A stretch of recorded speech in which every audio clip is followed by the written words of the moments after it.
Lyca production Subaskaran தயாரிப்பில் super star Rajinikanth சிறப்பு தோற்றத்தில் லால் சலாம் பிப்ரவரி 9 முதல் திரையரங்குகளில். நக்கீரன் நேயர்களுக்கு வணக்கம். இன்று நம்முடன் கருத்துக்களை பகிர்ந்து கொள்ள இணைந்திருக்கிறார் தமிழ்நாடு முற்போக்கு எழுத்தாளர்கள் மற்றும் கலைஞர்கள் சங்கத்தின் கடலூர் மாவட்ட பொறுப்பாளர் திரு பால்கி அவர்கள். வணக்கம் சார். நக்கீரன் ஆசிரியர் குழு மற்றும் வாசகர்களுக்கு பால்கியின் அன்பு வணக்கங்கள். சண்டிகர் மேயர் தேர்தல், இந்த தேர்தல் அந்த முடிவு அறிவிக்கும் போது எங்களுக்கெல்லாம் அதிர்ச்சியாக இருந்தது அப்படின்னு காங்கிரஸ் சொன்னுச்சு. அதோடு மட்டுமில்லை, ஒரு வீடியோவும் வெளியிட்டாங்க. தேர்தல் அதிகாரி அந்த வாக்குச்சீட்டில் ஏதோ குறிக்கிற மாதிரி இது தில்லுமுள்ளு நடந்திருக்கு அப்படின்னு கோர்ட்டுக்கு போனாங்க. இந்த கோர்ட்டுக்கு இப்போ ஒரு கருத்து தெரிவிச்சிருக்கு. அதை எப்படி பார்க்குறீங்க? அந்த தேர்தல் அதிகாரி விசாரிக்கணும் அப்படின்னு நீதிமன்றம் சொல்லுது. அதாவது ஒரு நல்ல தீர்ப்பு வந்திருக்கக்கூடிய சூழல்ல நாம இந்த பிரச்சனையை விவாதிக்கிறது நல்ல விஷயம். சில நேரங்களில் உச்சநீதிமன்றம் சரியாக தன்னுடைய கருத்துக்களை பதிவு செய்கிறது. இன்னும் சொல்ல போனால், இந்த நாட்டிற்கு மிகப்பெரிய தலைகுனிவை ஏற்படுத்தக்கூடிய பல நிகழ்ச்சிகள் நடத்தும் போது அதுல அமைதியாய் வேடிக்கை பார்க்கின்ற சூழல் என்பது பாரதிய ஜனதா கட்சியினுடைய ஆட்சியில இந்த 2வது பீரியட்ல, மோடியினுடைய 2வது பீரியட்ல 6வது வருஷத்துல இருந்து 10வது வருஷம் வரைக்கும் பாத்தீங்கன்னா உச்ச நீதிமன்றத்தின் மீது நமக்கு ஒரு நம்பிக்கை என்பதே இல்லாத போன்ற சூழல் தான் இருந்தது. ஆனா முகநூல் மற்றும் வாட்ஸ்அப் போன்ற பகுதிகளில் இந்த சண்டிகர் தேர்தலை அப்படியே எடுத்து வெளியில போட்டது என்பது பல லட்சக்கணக்கான மக்கள் மத்தியில அவர் அந்த வாக்கு சீட்டினை திருத்தியது, பயத்தோடு திருத்தியது.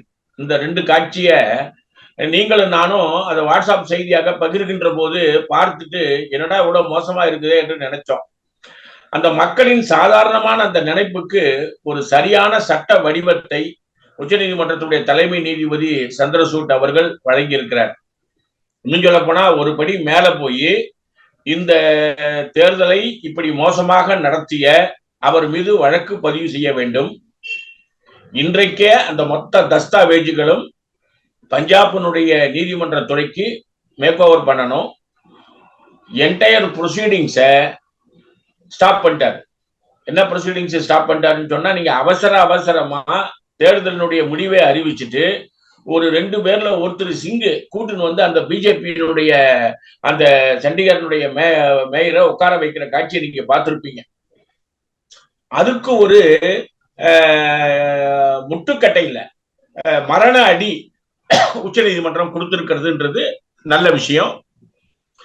இது மட்டும் இல்ல, நீங்க இதே சூழல்ல தான் சோரனுடைய நம்பிக்கை வாக்கெடுப்பு.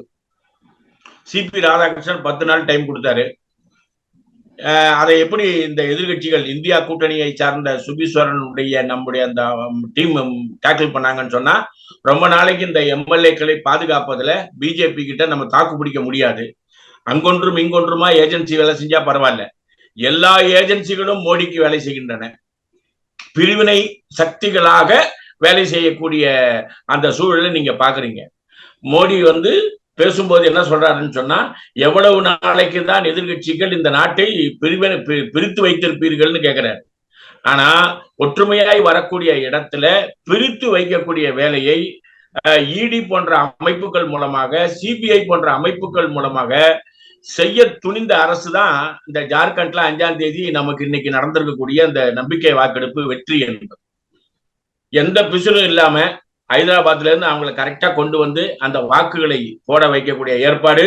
அதுல கூடுதலா நாம என்னன்னா, சோரனை அனுமதிக்க கூடாதுன்னு நீதிமன்ற துறையில மத்திய அரசு உள்ள போய் சொல்லுது. இப்போ இந்த சண்டிகர் சப்ஜெக்ட்ல சாலிசிட்டர் ஜெனரல் இருக்காரு பாருங்க, அவரையும் உச்ச நீதிமன்றம் திட்டி இருக்கு. நீ முதல்ல போய் இந்த சப்ஜெக்ட்ல மோசமாக செயல்பட்ட ஒன்றிய அரசுடைய மொத்த ஆட்களை என்னன்னு கேள்வி கேளு. இந்த சப்ஜெக்ட்ல பார்சியலா நடந்துகிட்ட நீதிமன்றத்தையும் சாடி இருக்குது உச்ச நீதிமன்றம்.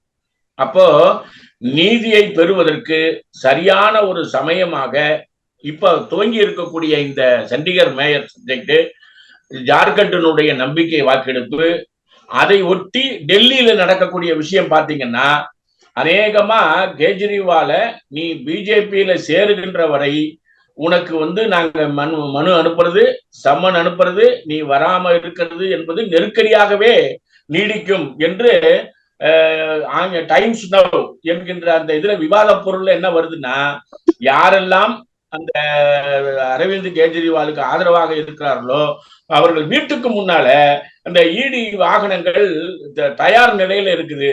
இந்த இடத்துக்கு போன்னு சொன்னா அவங்க அந்த இடத்துக்கு போவாங்க, வேற ஒரு இடத்துக்கு போன்னு சொன்னா அந்த இடத்துக்கு போவாங்க. அப்படி ஒரு மோசமான இந்த தேர்தல் வருவதற்கு முன்பு ஒரு மிகப்பெரிய மிரட்டல் பாசிச நடவடிக்கைகள்ல இந்த அரசு இறங்கி இருக்கிறது என்பதுதான் நம்மளால பார்க்க வேண்டிய விஷயம். இதை எதிர்த்து ஜனநாயக சக்திகள் திரண்டு வருவது ஒரு நம்பிக்கையை நமக்கு விதைத்திருக்கிறது. ஹேமந்த் சோரன் பற்றியும் இப்போ பேசுனீங்க.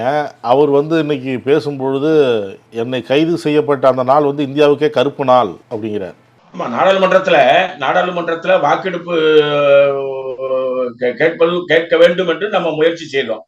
ஆனா இந்த நாடாளுமன்றத்துல இந்த கூட்டத்தொடரை அவங்க அது எப்படின்னா புகழ்பாடும் கூட்டத்தொடராக மாத்திட்டாங்க. அப்போ இங்க நீதி கிடைப்பதற்கான வாய்ப்பு இல்லைன்னும் போது இது திட்டமிட்டு சோரன் மீது நடத்தப்பட்ட தனிநபர் தாக்குதல், எதிர்கட்சிகளின் குரல் வலையை நசுக்குகின்ற செயல்னு சொல்லிதான் நம்முடைய ஜெயராம் ரமேஷ் உட்பட மற்ற ஆட்கள் பத்திரிகையாளர்களை சந்திக்கும் போது சொன்னது.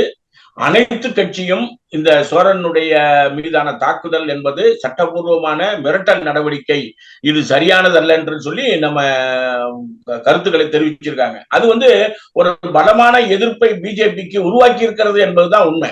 மதுபான கொள்முதல்ல முறைகேடு நடந்திருக்குன்னு ஒரு வழக்கு நடந்துட்டு இருக்கு. இது தொடர்பாக விசாரிக்கணும்னு சம்மன் அனுப்புறாங்க. அரவிந்த் கெஜ்ரிவால் போகல.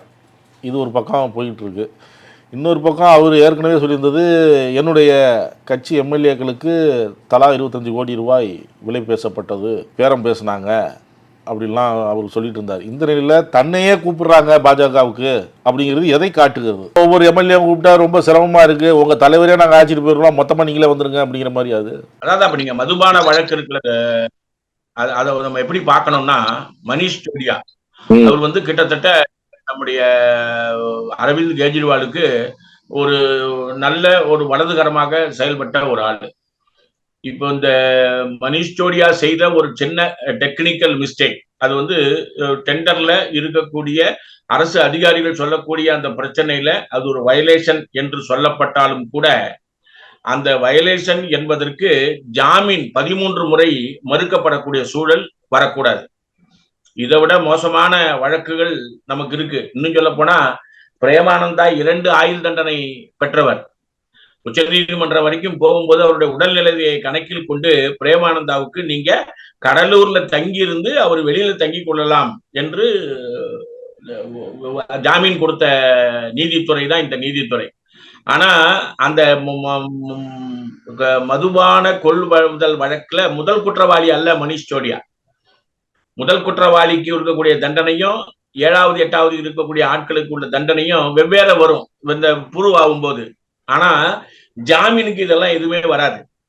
ஒண்ணு, அந்த சப்ஜெக்ட்ல இவரோட வெளியில போனாருன்னு சொன்னா உங்களுக்கு சாட்சிகளை கலைச்சிடுவாரு, இவர் தான் தீர்மானிக்கிற சக்தியாக இருப்பார், ஆகவே இவருக்கு கொடுக்க கூடாதுன்னு வேணா தடுக்கலாம்.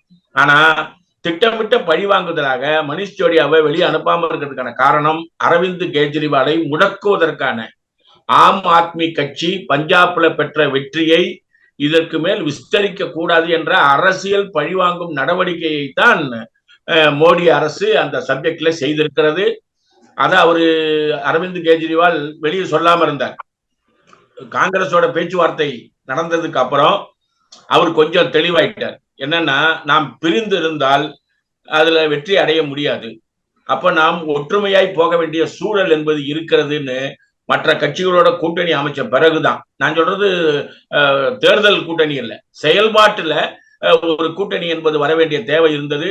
அப்படி அவர் முடிவெடுத்ததுக்கு அப்புறம் பாத்தீங்கன்னா அவருக்கான அந்த ஆதரவு குரல் என்பது நாடாளுமன்றத்திலையும் மற்றதுலையும் ஒலிக்க ஆரம்பிச்சிருச்சு.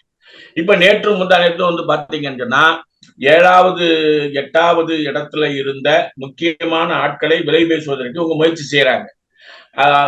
சின்ன சின்ன அமைச்சர்களாக இருந்த பெண்களாக இருக்கக்கூடிய ஆட்கள்கிட்ட இவங்க சில மிரட்டல் நடவடிக்கையை தொடங்கினாங்க. அவங்க வெளியில பேட்டி கொடுக்க ஆரம்பிச்ச பிறகு அந்த வேலை நிறுத்தப்பட்டது. நீங்க சொன்ன மாதிரி நேரடியாகவே அரவிந்த் கெஜ்ரிவாலை அந்த கட்சியவே நம்மோட கொண்டு வந்து சேர்க்கலாமா அப்படின்னு ஒரு யோசனை என்பது அவங்களுக்கு வந்தது. அதன் மூலமாக தான் அவங்க அப்ரோச் பண்ணியிருக்காங்க. அதுக்கு அவர் தெளிவா சொல்லிட்டாரு, மோடியினுடைய பாரதிய ஜனதா கட்சியில நான் என்றும் சேர மாட்டேன் என்று அவர் அறிவிச்சிருக்கிறது ஒரு ஆரோக்கியமான சிந்தனையை நமக்கு விதைத்திருக்கிறது. மிரட்டலை ஒன்றுபட்டு எதிர்ப்பதன் மூலம் ஒரு மிகப்பெரிய மாற்றத்தை கொண்டு வர வேண்டும் என்று அவர்கள் விரும்புகிறார்கள். அதை நோக்கி அந்த பிரச்சனை செல்லும் என்பதுதான் உண்மை. உத்தரப்பிரதேசத்தில் முதல்வர் திருமண திட்டம், இந்த திட்டத்தில் நிறையா மோசடி நடந்திருக்கு. நிறைய பேர் மோசடியாக இந்த திருமண திட்டத்தில் வந்து பணம் வாங்கியிருக்கிறாங்க. மாப்பிள்ளையாக வந்து அந்த இடத்துல இருக்கிறவங்களுக்கு சம்பளமே அன்றைக்கி வந்து நடித்தவங்களுக்கு 2000 கொடுக்கப்பட்டது. ஒரு பொண்ணே இருந்துக்கிட்டு மாலையை தானே தன்னுடைய மாலையை மாற்றிக்கிட்டுலாம் நடந்திருக்காங்க அப்படிலாம் செய்திகள் வருது. உத்தரப்பிரதேசம் என்கின்ற மாநிலத்தினுடைய தன்மை என்பது மிகப்பெரிய அளவுக்கு குற்றங்கள் நடக்கக்கூடிய இடம். அந்த பகுதியில் இருக்கக்கூடிய மக்களுக்கு அடிப்படை உரிமைகள் என்பது மறுக்கப்பட்ட இடம். காவல்துறையினுடைய செயல்பாடு என்பது விமர்சிக்கப்பட்ட இடம். இது எல்லாமே உள்ளதுதான் உத்தரப்பிரதேசம். அந்த உத்தரப்பிரதேசத்துல இந்த தேர்தலை ஒட்டி பிஜேபி எடுத்திருக்கக்கூடிய முயற்சி தான் முதல்வர் மூலமாக வரக்கூடிய திருமண உதவி திட்டம். ஒரு ஜோடிக்கு 51,000 ரூபாய். 51,000 ரூபாய் ஒரு ஆளுக்கு கொடுப்பதன் மூலம் அந்த பகுதியில் இருக்கக்கூடிய மக்களை நம்ம வந்து வாக்காளர்களாக, நம்மளுடைய ஆதரவாளர்களாக மாற்றுவதற்கு முயற்சி செய்யறாங்க. உடனடியா போய் அந்த ஆட்களை தேடி கண்டுபிடிச்சு வருவதுல எப்பவுமே பிஜேபி வெயிட் பண்ண, அவங்க ஏஜென்ட் ஆட்கள் கிட்ட தகவலை சொல்லும் போது அவங்க மூலமா நடந்த வேலை தான் இந்த வேலை.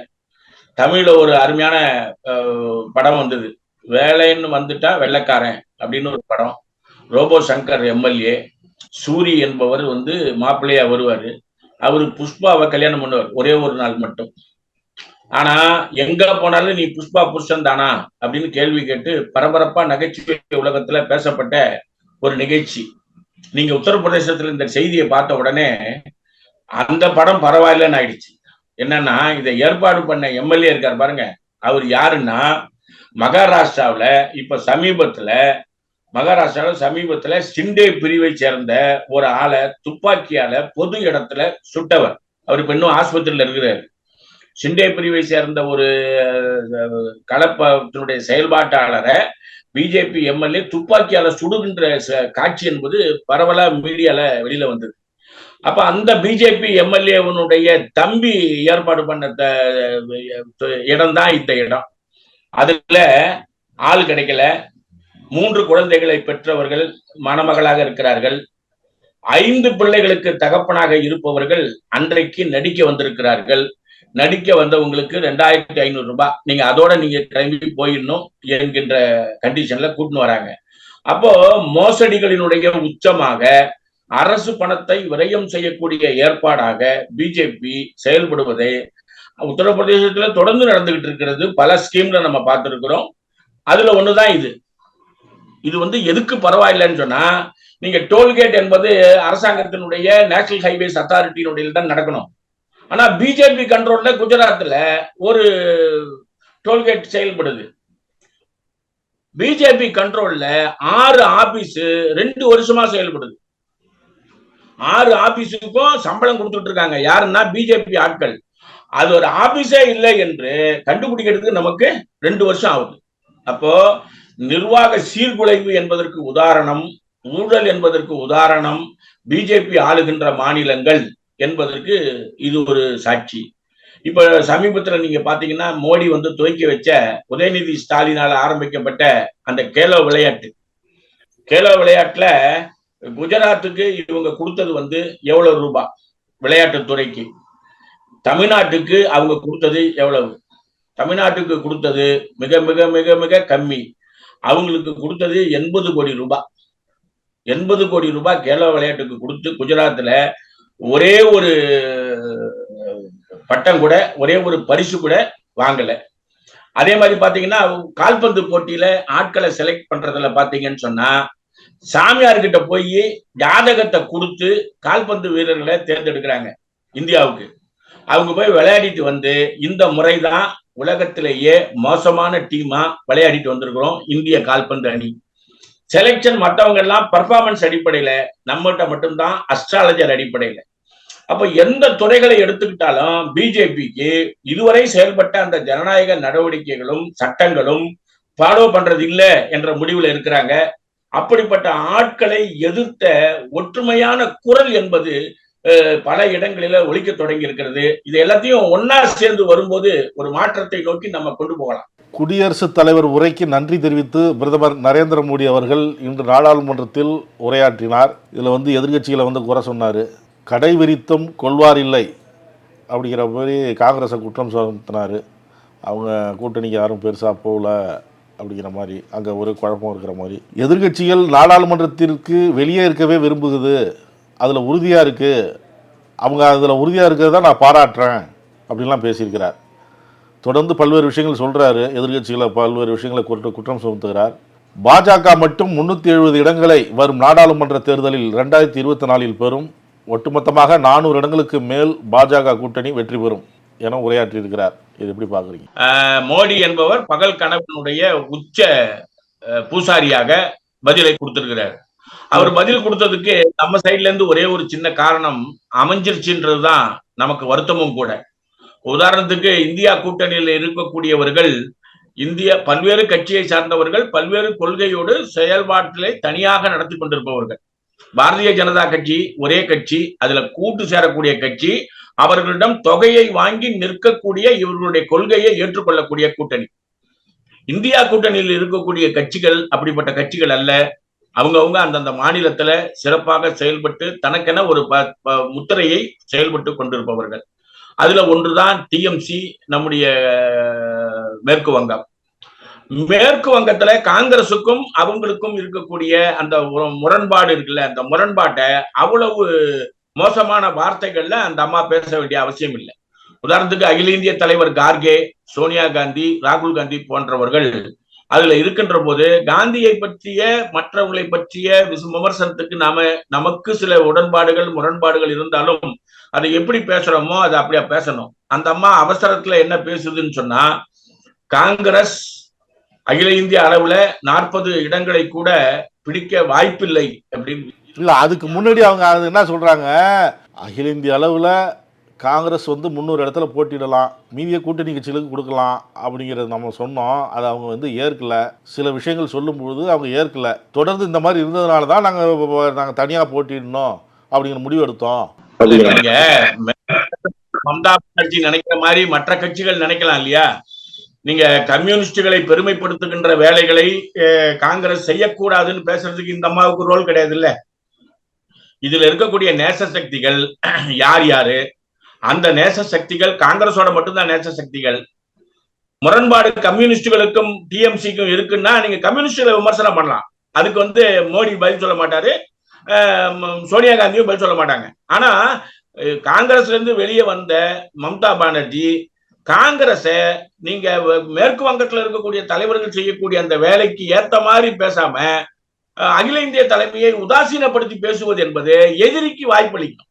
இப்ப நீங்க ஜார்க்கண்ட் சப்ஜெக்ட்ல சோரனுக்கு கொடுத்த நெருக்கடி இந்த அம்மாவுக்கு யாரும் கொடுக்கல. இந்த அம்மாவுடைய எம்பிக்கள்ல இருந்து எவ்வளவு பேர் போய் பிஜேபியில சேர்ந்தாங்கன்னு பாருங்க. அப்போ இறங்கி பேச வேண்டியது அந்த அம்மா தான்.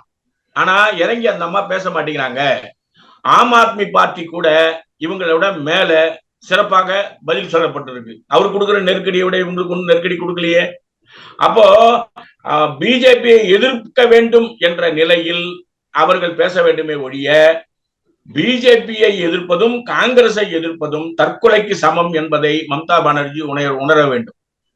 இது அந்த இப்ப நீங்க 8ஆம் தேதி அன்னைக்கு டெல்லியில கேரளாவினுடைய முதலமைச்சர் பார்சியாலிட்டியை எதிர்த்து உண்ணாவிரதம் இருக்கிறாரு. தெலுங்கானா முதலமைச்சர் தெற்கு பகுதி மக்களுக்கு இழைக்கக்கூடிய துரோகம் அப்படின்னு எதிர்க்கிறாரு. நாடாளுமன்றத்துல திராவிட முன்னேற்ற கழகத்தினுடைய கூட்டணி கட்சிகள் குரல் எழுப்பி 8ஆம் தேதி அந்த போராட்டத்தில் தங்களை ஈடுபடுத்திக் கொள்கிறார்கள். இதெல்லாம் ஒருங்கிணைந்த எதிர்ப்பு திட்டம், மோடியினுடைய கொள்கைகளை எதிர்த்து ஒற்றுமையை நோக்கி. இத மோடி பேச முடியல. ஆனா மம்தா பானர்ஜி பேசுறத வச்சு அவங்க வெளியே இருக்கிறதே விரும்புறாங்க, உள்ள வர்றதுக்கே அவங்க விரும்பல என்கின்ற அந்த பாயிண்ட இந்த அம்மா எடுத்து கொடுத்துருக்க வேண்டியதுன்றதுதான் நம்முடைய கருத்து. ஆனா நீங்க இப்படி யோசிச்சு பாருங்க, 5-6 மாநிலங்கள், தெலுங்கானாவோட சேர்த்து 6 மாநிலம், இந்த 6 மாநிலத்துக்கும் சேர்த்து கிட்டத்தட்ட 2 லட்சம் கோடி ரூபாய் இதான் இந்த பட்ஜெட்ல அலோகேஷன் பண்ணியிருக்கிறீங்க. இது பெருமுதலாளிகளுக்கு கொடுக்கப்பட்ட சலுகையில 1.7%. 5 மாநிலங்களுடைய 6 மாநிலங்களுடைய வளர்ச்சியை பெருமுதலாளிகளுடைய அலாட்மெண்ட்ல 1.7 2% வைங்க, 2% கொடுத்தா எப்படி ஒரு சமச்சீரான வளர்ச்சி என்பது இந்தியாவில் நீங்க எதிர்பார்க்க முடியும்? சரி, இவ்வளவு கம்மியா கொடுக்குறீங்களே, முதலாளிகளுக்கு இவ்வளவு கொடுக்குறீங்களேன்னு கேட்கறத விட உத்தரப்பிரதேசத்துக்கு இவங்க கொடுத்திருக்கிறது எவ்வளவுன்னு பாருங்க, 2,10,10,000 கோடி ரூபாய். மற்ற மாநிலங்கள்லாம் சேர்ந்து 2 லட்சத்தை தொடுகிறது. ஒரே ஒரு உத்தரப்பிரதேசத்துக்கு 2,10,000 கோடி ரூபாய். சமீபத்துல இவர் ஒரிசாவுக்கு போய் அங்க இருக்கக்கூடிய வாக்குகளை பெறுவதற்காக பட்ஜெட் அலோகேஷனுக்கு முன்னால மிகப்பெரிய அளவுக்கான பட்ஜெட் கவர் பண்ணாத தொகையை அறிவிச்சுட்டு வர்றார். லாங் டேர்ம் ப்ராஜெக்டுக்கு செலவு பண்ண வேண்டிய அந்த தொகைகளை அறிவிக்கிறார். அப்போ நாடாளுமன்றத்திற்குள்ள வந்து ப்ரொசீஜர்ல செயல்பட்டு அதன் மூலமாக இந்தியாவை முன்னேற்ற வேண்டும் என்கின்ற சிந்தனையாளர் இந்த பிரதமர் அல்ல. இவர் 3ஆம் முறையாக நான் வந்து விடுவேன் என்பது இந்த கவர்ச்சி அறிவிப்புகளில் மக்களை மயங்க செய்து கடவுள் சிந்தனை, கோவில் சிந்தனை. இப்ப நீங்க இதுக்கு அப்புறம் அயோத்திக்கு அப்புறம் வாரணாசியில் இருக்கக்கூடிய அந்த இந்து கோயில் வழிபாடு என்பதை மீட்டு தந்த மகான். ஒரு பத்திரிகை பார்த்தீங்கன்னு சொன்னா வியாழக்கிழமை அன்னைக்கு பார்த்தீங்கன்னா ராமர் டாலர், இதெல்லாம் வந்து மீடியாவை கையில வச்சுக்கிட்டு சில வேலைகள் செய்யக்கூடிய ஏற்பாட்டை மோடி அரசு செய்கிறது. ஆனா மக்கள் விழித்தெழுந்திருக்கிறார்கள். தனக்கு ஏற்பட்டிருக்கக்கூடிய விலைவாசி உயர்வுல எல்லா மக்களும் பயன்படுத்தக்கூடிய அடிப்படையான சமையல் பிரச்சனைகள், கேஸ் மற்ற விஷயங்கள் பூரா 150% மேலாக விலையேறி இருக்கின்றன சொல்றாங்க. அது மீடியால ஹைலைட் ஆகல. அவ்வளவு விலையேற்றம் இருக்கக்கூடிய சப்ஜெக்டுக்கு அதற்கேற்ற மாதிரி பணவீக்கம், இன்ஃபிளேஷன் ரேட்டு, அதுக்கான நிதி ஒதுக்கீடு, இதை எதையுமே செய்யாத ஒரு அரசு நாங்கள் 370 மேல வருவோம் என்று சொல்வது வந்து ஒரு வாய்ஜாலம், பகல் கனவுதான். இதை எதிர்த்த மக்கள் இயக்கங்கள் பிப்ரவரி 16 எல்லா பகுதிகளிலும் துவங்கப்பட்டிருக்கிறது. எல்லா பகுதிகளிலும் துவங்கப்பட்டிருக்கு. நம்மளுக்கு நான் ஒரு முக்கியமான செய்தி சொல்றேன் பாருங்க. பெங்களூர்ல இருந்து நீங்க சென்னைக்கு வரக்கூடிய வழியில கிருஷ்ணகிரி தாண்டி திருப்பத்தூர் வரை இருக்கக்கூடிய இடங்கள்ல ஒரு மிகப்பெரிய சரணாலயம் அமைக்கப்படுகிறது சென்ட்ரல் கவர்மெண்ட். அதுல எந்த விதமான ப்ரொசீஜரையும் ஃபாலோ பண்ணாம அந்த ஒன்றிய அரசு என்பது அங்க இருக்கக்கூடிய 122 கிராம மக்களினுடைய வாழ்வாதாரத்தை கேள்விக்குறியாக்குகிறது. அப்போ மக்களுக்கு எதிராக சுற்றுலாத்துறையை மேம்படுத்த, சுற்றுலாத்துறைக்கு இவ்வளவு கொடுத்திருக்கிறேன் என்று சொல்வது யாருக்காக? மக்களை பாழ்படுத்துகிறோம் என்பதை நாம மக்கள் கிட்ட கொண்டு போய் சேர்த்து அவங்களை திரட்டுவதன் மூலம் இந்த அரசாங்கத்தை ஆட்சி கட்டிலிருந்து விரட்டுவதற்கான ஏற்பாடு செய்ய முடியும். அதை நோக்கிய முதல் பயணம் தான் பிப்ரவரி 16. தொடர்ந்து தேர்தல் வரை அந்த பிரச்சாரம் என்பது செல்லும். அது ஒரு நல்ல திசையை நோக்கி செல்லும் என்பதுதான் நம்முடைய நம்பிக்கை. நாடாளுமன்றத்தில் பேசும் பிரதமர் 370 இடங்களை பாஜக பிடிக்கும், 400 இடங்களுக்கு மேல் கூட்டணி பிடிக்கும் சொல்றார். பிரசாந்த் கிஷோர் அண்மையில் ஒரு கருத்து கணிப்பு எடுத்ததாகவும் அதில் பாஜக அந்த அளவுக்கு பிடிக்காது அப்படிங்கிற ஒரு கருத்து சொன்னதாகவும் சொல்லப்படுது. அது சரியானதுதான். பிரசாந்த் கிஷோர் சமீபத்துல ரொம்ப நாள் மீடியாவுக்குள்ள வராம இருந்தாரு. அவருடைய நிறுவனம் சார்பா ஒரு 6,500 பேர்கிட்ட அவர் வந்து தேர்ந்தெடுக்கப்பட்ட சில பகுதிகளில், குறிப்பா பாத்தீங்கன்னா மகாராஷ்டிரால நிறைய பேர்கிட்ட கேட்டிருக்கிறாரு. HD தேவகவுடா குமாரசாமி இருக்கக்கூடிய கர்நாடகாவினுடைய ஹாசன் பகுதியை சார்ந்தவர்கள்ட்ட கேட்டிருக்காரு. சமீபத்துல காங்கிரஸ் ஆட்சிக்கு வந்திருக்கக்கூடிய தெலுங்கானால கேட்டிருக்காரு. ஜெகன்மோகன் ரெட்டி இருக்கக்கூடிய ஆட்சி ஏரியாவில் கேட்டிருக்காரு. இந்த கேள்வி கேட்ட இடங்கள்ல அவர் ஒரு 3-4 பேராமீட்டர்ஸ் தான் கேட்டிருக்காரு. ஒண்ணு என்னன்னு சொன்னா, இந்த ஆட்சி பற்றிய உங்களுடைய கணிப்பு என்ன? இந்த ஆட்சி உங்களை மேம்படுத்தி இருக்கிறதா, சிக்கலை உருவாக்கி இருக்கிறதா? மூன்றாவது, ஏன் பிஜேபிக்கு நீங்கள் வாக்களிக்க விரும்புகிறீர்கள்? இந்த 3 தான் அவருடைய கேள்வி. இந்த 3 கேள்விக்கும் அவர் விசாரிச்ச பல இடங்கள்ல அவருக்கு கிடைச்சிருக்கக்கூடிய ரிப்போர்ட் தான், இந்தியா குறிப்பாக வடக்கு மாநிலங்களில் தென்பகுதியில ஏற்கனவே இருக்கக்கூடிய எதிர்ப்பை போல அந்த பகுதியில மோடிக்கு ஆதரவாக இருக்கும் என்று நாங்கள் நினைத்தோம். ஆனால் இன்று நிலைமை அப்படி இல்லை. நாங்க கேட்ட கேள்வி, நீங்க ஏன் வந்து அவங்களுக்கு வாக்களிக்கிறீங்க? நாங்க வாக்களிக்கிறோம்னு உங்களுக்கு எப்பங்க சொன்னோம்? எங்களுக்கான வாழ்க்கை என்பது மறுக்கப்படுகிறது, எங்களுடைய வாழ்க்கை தரம் என்பது கீழே போயிருக்கிறது, கோயிலை மட்டுமே பேசிக் கொண்டிருக்கிறார்கள், எங்களுக்கு எந்த உதவியும் செய்யவில்லை. இதான் அவங்க பதிலா இருந்திருக்கு. அப்போ 3 பாராமீட்டர்ஸ்ல 3 பதில் என்பது நெகட்டிவா வந்ததை வச்சு வடக்கு பகுதியிலும் பாரதிய ஜனதா கட்சி 200க்கு அதிகமாக வருவார்கள் என்று நம்ப முடியவில்லை. There is an uncertainty for BJP less than 200. இதான் பிரசாந்த் கிஷோருடைய வார்த்தை. அதனால அவருடைய கணிப்பு என்பது ஒரு நிஜமான கணிப்பாகத்தான் நமக்கு தோணுது. கருத்துக்களை பகிர்ந்ததற்கு நன்றி சார். நன்றி. நக்கீரன் டிவிக்கு சப்ஸ்கிரைப் செய்யுங்கள். உங்கள் ஆதரவே எங்கள் பலம்.